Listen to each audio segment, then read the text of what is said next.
As you all know, my name is Shri. I'm one of the product managers in Cin7, and I take care of insights and automations. I did a small training yesterday for automation bots. I don't know how many of you guys attended, but if you guys are interested, you can directly reach out to me. My email address is with Rachel and Aga. Um, Today, I'll be taking you through insights or a reporting module that we recently shifted and named it as insights. I'm just going to share my screen.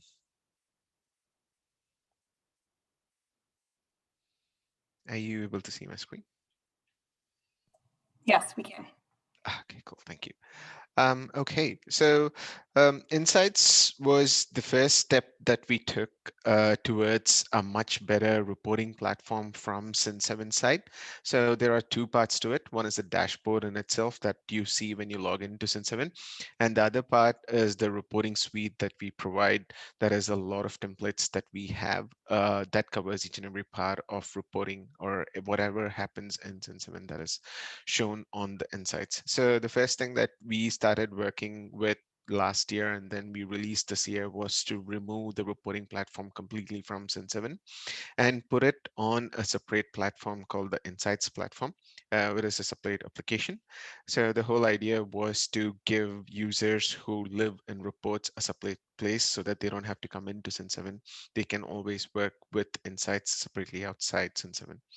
The second part is the dashboard. As you can see, dashboard currently is mostly a reactive dashboard. So we provide a bunch of reports that are already set in a graphical way. You can choose to add them or remove them, but there is not much to it. So we have three sections on it: a sales, an operations section, and an insight section. I'll stick to sales and operations today.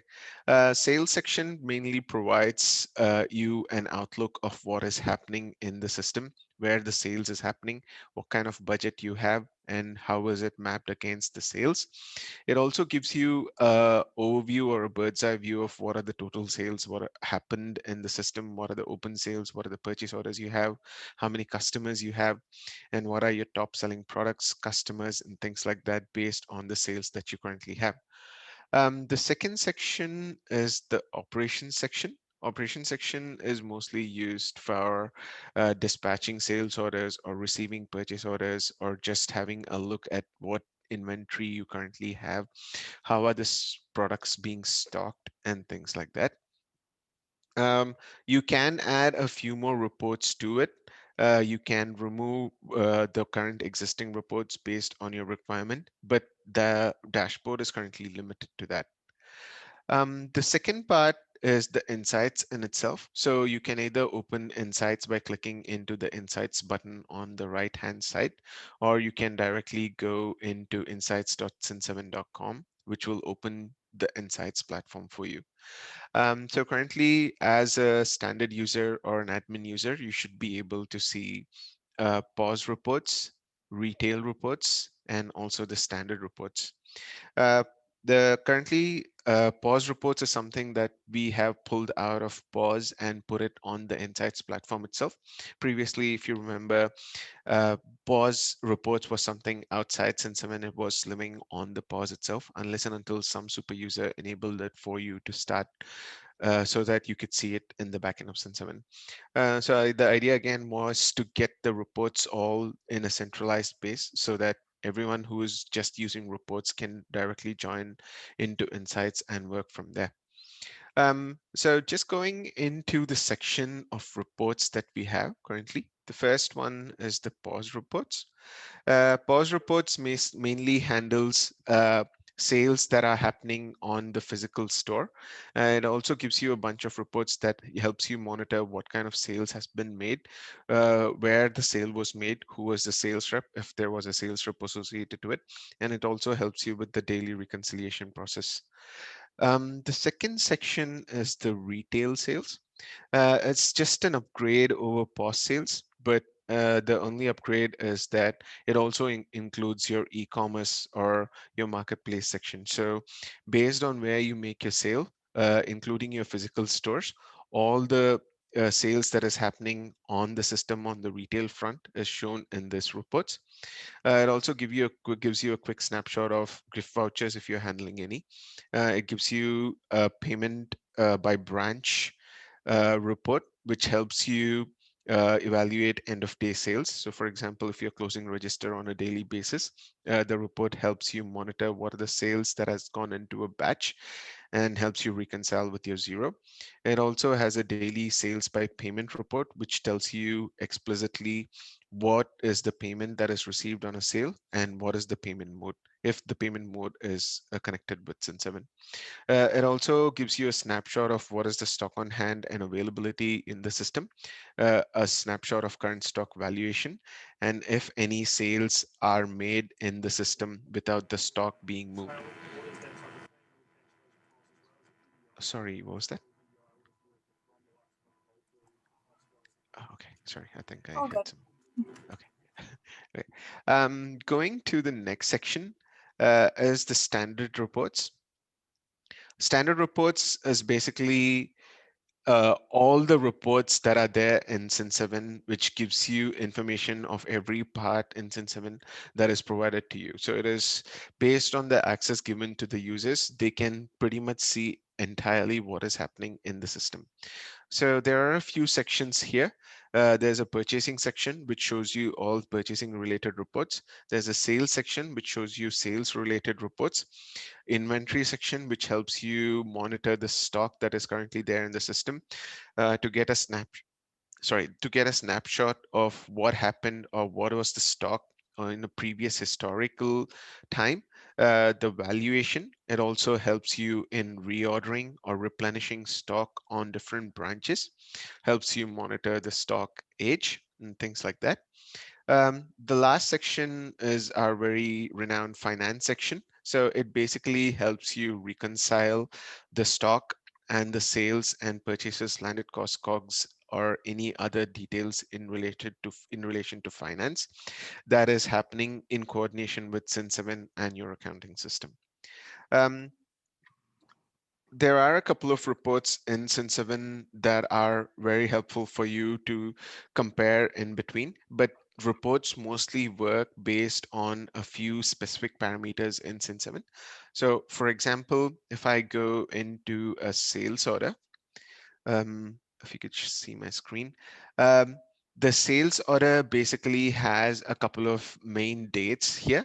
So one of the dates is a created date. The other one is an estimated time of delivery, a fully dispatched date, and an invoice date. So most of the reports or all of the reports in Cin7 are mostly governed by these dates. So the way the data is sorted is all coming through based on the dates that is being worked at. So any report that you see, you will be able to select a specific date and the date follows one of those dates. So it is mostly mentioned on the report name itself, like for example, sales by customer invoice date. So the report is basically sorting all the data based on the invoice date that has happened on the sale. If I take an example of one of the reports, so let's say stock on hand and availability report. So most of the pivot reports that you see in Cin7 or all of the pivot reports that you see in Cin7 looks basically like this. It will have a section where you can search for a product name or a customer name, depending on the report. It'll have a date filter between which you can sort depending on which report it is and if it makes sense for that report. Most all the reports will have a pivot sparked area, which gives you all the pivots that are there in this report, a row area, which gives you the comparison formulas, the comparison data, calculation area, which basically does all the calculations that is happening here, and also a column area, which gives you the way the data is sorted. So all the park pivots can be included in the row area to give you more information about what you're seeing, or either you can go granular or you can go a bird's eye view to give and get the information the way you need it. The last part is something new that we introduced, that is the favorites and recent section. The favorites and recent section basically helps you favorite a bunch of reports that you constantly use. Resense is something that you don't have to do. It basically works like Google Sheets or Google Docs. Basically, it sorts all the reports that you have visited recently, like for last week or last month or last 15 days or yesterday or today. And it also helps you favorite those reports. Usually I've seen customers favorite a bunch of reports that they see on a daily basis. That creates a constant list of reports that are there in the system. Um, the main reason why we shifted insights out of Cin7 was or it was like a big plan or a 2021 and 22 plan to make the reports from a place where it's mostly reactive. That is, it just takes the data that is happening in Cin7 and gives you as a result to a place where it is helping the business owner or a user who's using the reports to get insights or recommendations or business insights to help make business decisions. So from a reactive place to a more intelligent place is what we are aiming at. And the first step towards that is moving the reports section outside Cin7 so that we can develop and deploy as quickly as possible. So that is mostly it. Any questions?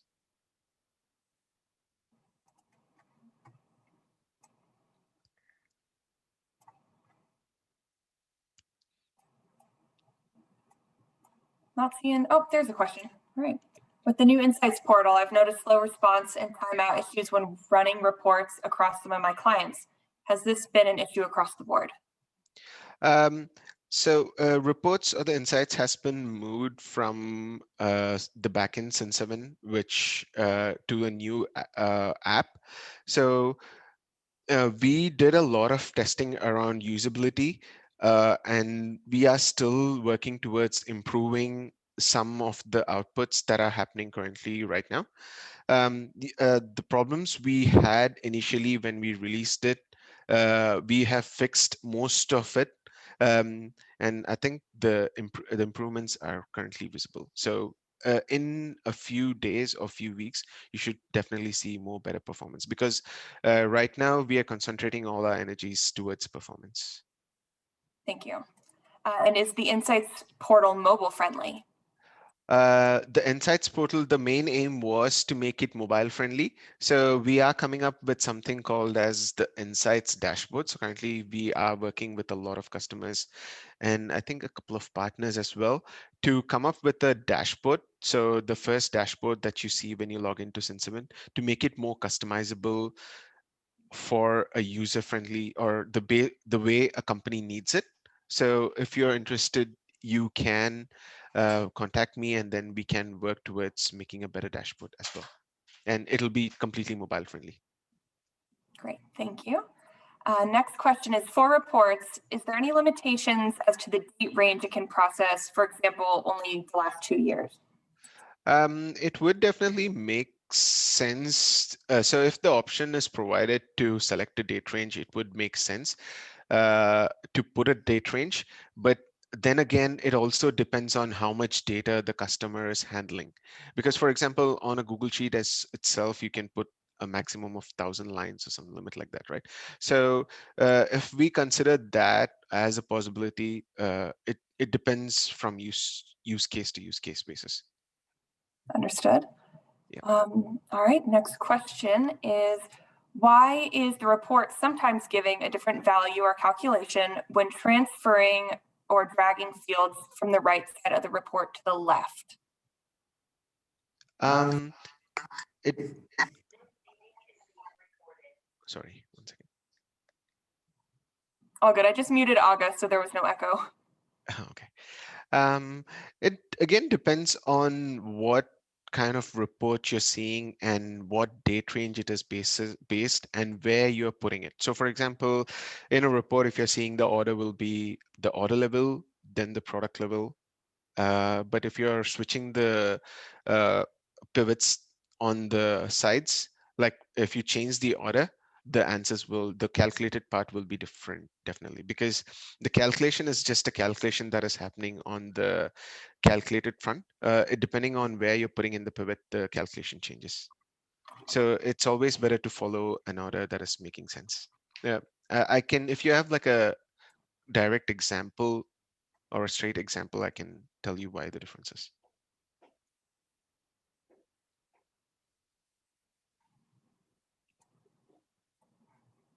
Actually, Jessica, I'm gonna actually allow you to speak so you can more specifically ask this question.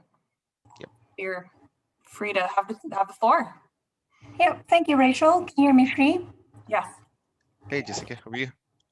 I'm good, thank you. How are you? I'm good, thank you. Yeah. So for example, when I am transferring, for example, the cost or the gross profit from the right side of the report to the left, it's just giving me a different value, and I just didn't understand why. Okay, I'm just going to share my screen. Yeah, I'm just trying to pull out that report. So if, are you saying that, like, for example, you're putting something here? Yes, that's right. You know how you've got that year, month, and a stock type on the right? Yeah. Yeah. So there's this one report where I requested to put the gross profit. So they put it on the Okay. right side of the report, but I decided to drag it to the left next to the product code. But it then just gives me Good. random values, which doesn't make sense. Yeah, it does make sense. The gross profit, did you drag it from here to here? Yes, that's right. Gross profit is mostly a calculated field, so it is mostly put on a calculated place. Because it also works with the split here, it would Mhm. ideally sit here, or it would make sense to sit here. Okay. So is it safe to say that all calculated values should just stay on the right side of the report rather than on the left? So calculated values are mostly, this is the space for calculated values, and it is ideally better to put it the calculated fields here, unless and until it's like a custom field. So custom field always goes in a row area. I see. All Yep. right. Cool. Yep. Yep. And sorry, just one more thing while I have you. Yep. There's this one report, Hmm. something, a report that has to do with credit notes. And Hmm. currently, they wanted to track all the credit notes that has been done from Shopify. So they've refunded from Shopify, and then it goes down to Cin7 as a credit note. But Yep. the problem is, it doesn't have a line item, so it doesn't show up on the report. Is it possible to configure the report to still show those orders regardless if they have line items? So would it say order reference, but the product part is completely blank? Yes, that is correct. The line item is Um, completely blank because they haven't dispatched that to the customers. They're Oh yeah, just yeah, that refunding makes it. sense. Mhm. On the report in itself, from what I remember, I think the credit note shows up, but the product section remains blank. Or Yes. are you saying the credit note doesn't appear itself? The actual transaction doesn't appear on the report. And then the Um, reason that support has given me is because it doesn't have a line item. So I'll I was have to check it wondering, out. is there a way that we can capture it regardless if it Uh, has line item or not? I'll have to check it out. I can provide you my email address. You can directly email me. I can, if you have like a specific example, I can check it out and let you know. All right, I will. Both via email after this. That's no problem. Yeah. Thank you very much. Absolutely. Worries. All right. Any other questions? I'm not seeing any more roll in. I'll give it another minute or so, but if there are no more questions, we'll go ahead and wrap this one up. Give you guys 10 minutes or 9 minutes now before the next session, which is the accounting integrations. As a reminder, these are all recorded. We're going to put these recordings in the partner portal as well, so you can review these. And again, if you want to be connected with Sri or anyone else from really any of these sessions, just reach out to myself or Aga and we can get you all connected. Yep. So on that We're note, working on a lot of exciting stuff like forecasting reports, and also we are working on a dashboard which is mobile friendly and also uh, configurable completely. So instead of the current dashboard that is there, you can add your own reports to show up in a graphical way. So you can use it as a, a TV mode so that you can put it across the business just on big screens, or you can have it on your mobile to just see how the business is working. So if anybody is interested in giving more insights on it, or just to see what wireframes we have developed, I'm more than willing to work with you. Wonderful. Thank you so much, Sri. We'll go ahead and give you guys 8 minutes until the next training. So hopefully we'll see you there. Otherwise, if we don't see you again, hopefully we'll talk to you soon. Thank you. Thank you, guys.